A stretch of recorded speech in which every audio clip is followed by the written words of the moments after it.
This is my current gaming PC, and although it looks really awesome, I absolutely hate it. It's got a Core Ultra 7 in it and an RTX 5070. Now, part of the reason for building this was for science purposes. I know it looks really cool, but the performance is just not there. Now, I'll be honest with you, I've had some pretty cool PCs in the past. but something always bothered me about each and every one of them. Sometimes I just really wanted a better GPU, sometimes I wanted a better CPU, and sometimes I just really did not like the aesthetics of the PC at all. Now, I know that might not seem very important to some of you guys, but to someone like me who does this all the time, I can't be changing my main PC out. So I need something that's gonna last. So I came up with a plan to build my dream gaming PC. So to build this dream gaming PC, we're looking for three things. Number one, we need a lot of CPU horsepower. I'll go into more detail about that later because there is a really good reason for this. Number two, I want some killer banger aesthetics. If you've watched any of my videos or my TikToks or my shorts, you know that this PC is in the background of pretty much all of my videos, so it needs to look pretty cool and match the rest of the setup. I don't think anyone's here to look at my face.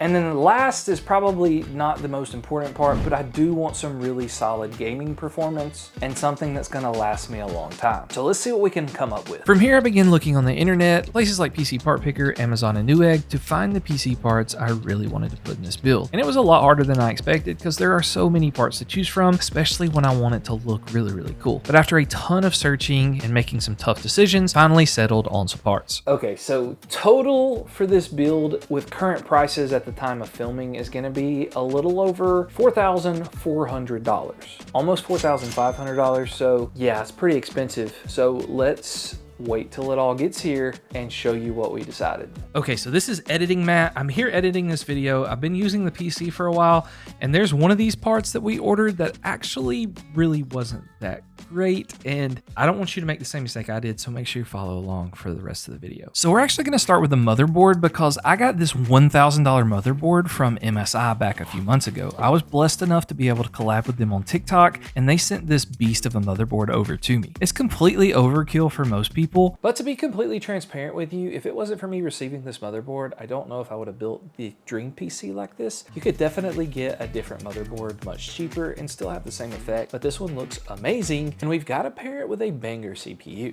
Which leads me to why I chose my CPU, the 9950 X3D. I wanted the absolute best of the best for this gaming PC because of the motherboard, and I waited an extra 2 or 3 months for this CPU to come out so that I could absolutely have the best. The X3D V-Cache is nice, and I've had a 7800 X3D in the past. However, I use my PC for literally everything, so editing on a 7800 X3D for me is just not ideal. The extra cores and threads that the CPU has should put me over the edge and make a very pleasant experience. Now, if you couldn't tell, I'm a simp for a screen on your AIO, and this company called Tri-X just came out with one of their new ones that looks pretty sick. So I sent them an email to see if they would send me one for this PC build, and they were nice enough to send it over. This is the Tri-X Panorama SE. It's a 360mm AIO, and I absolutely love the aesthetics about it. It comes with 3 RGB fans, although I am kind of OCD about my fans matching, so I'll probably take those off, but I cannot wait to see how this cooler looks when it's all said and done. Which leads us to our next problem. One of the biggest problems I've had with this PC is I've only put 32 gigs of RAM in it, and for video editing, that's just not enough anymore. So I went with 64 gigs, a 2x32 kit from Kingston. I think the Kingston Fury RAM is some of the coolest looking RAM on the market, and it's got RGB. It can clock up to 6000 megahertz, so it should be good for this Ryzen CPU. I already know some of you are not gonna like this SSD choice, but it's my dream, okay? So I'm actually going to have 3 SSDs for this PC. The main boot drive is going to be this Lexar Gen 5 SSD. It's got insane read and write speeds, and it should be awesome for video editing, even though I know it's completely overkill for most people. I'm also throwing in this Gen 4 2TB SSD to store all of my games because I'm tired of re-downloading them every time I need to do something. It's just a simple one from Silicon Power, pretty decent speeds. And the last one is a 4TB SSD that I still have in here that I put all my files on while I'm editing. Now, I know people don't like the term future-proof when it comes to PCs, and I really don't either, but there are a few things that I hate to replace. And one of them is the power supply. I wanted to have room for an upgrade in case a really crazy GPU came out next year. So I went with this 1300 watt power supply from Seasonic. They're one of the best power supply manufacturers on the market right now. So I reached out to see if they would want to collab, and they sent me over this titanium rated power supply. I know I'm going to be using this thing for several years, so I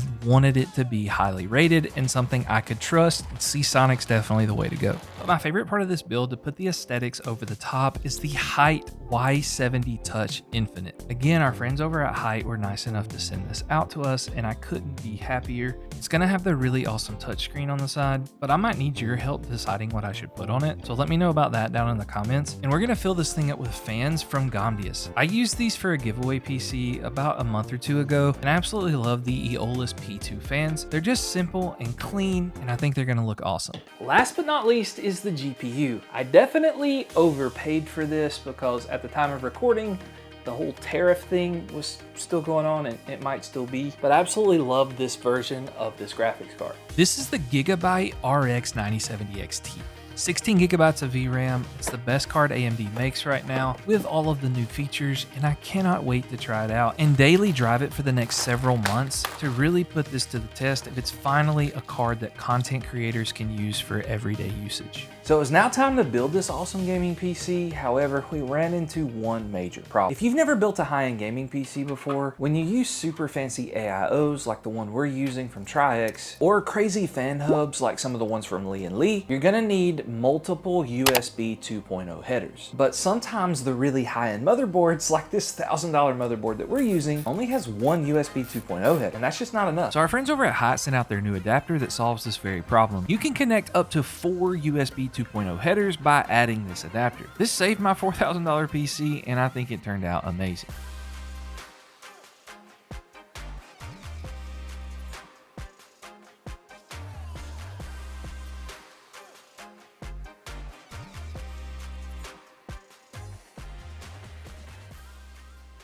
All right, now the PC's finally done, let's see if we accomplished our goals. Number one was CPU power because I needed it for video editing, and I'm actually editing this video right now on the new PC, and everything is running buttery smooth like a hot knife through butter. But we ran into issues when we tried to stream and game at the same time, or even just game and record our gameplay. But the problems were not with the CPU. That was fantastic. The problems we ran into were with the graphics card, so we'll talk more about that in the gaming section. Goal 2 was the aesthetics, so let me know what you think about those down in the comments. I'm really in love with everything about how this gaming PC looks. I just have to figure out what I want to put on this screen, but other than that, it's perfect. And number 3 was gaming performance. Now, I pretty much only play esports games, so I really didn't need a crazy GPU, but I want to try this one out for content creation. And that's exactly where we ran into problems. As far as gaming performance goes, this thing runs amazing. The 9070 XT can get some crazy FPS numbers at 1440p and even stretch into some 4K. I'll probably make a separate video on the details of the FPS numbers, so make sure you like and subscribe for that. But as far as content creation goes, we had a ton of issues with crashes. Anytime we tried to stream and game or record and game, we had a crash every single time. It would go really well for like an hour to an hour and a half, and then eventually we would get an encoder error. And yes, I checked temperatures, I checked drivers, I did all of those things, and nothing would work. So I swapped out the 9070 XT for my 4080 Super, and literally all the issues were gone. No more crashes, no more encoder errors. So maybe I just got a lemon. I'm gonna try to RMA this GPU and see if I can get another one and have the same issues. But until then, I'll be rocking the 4080 Super. But if you want to see something really crazy, I built this PC not too long ago, and it's awesome.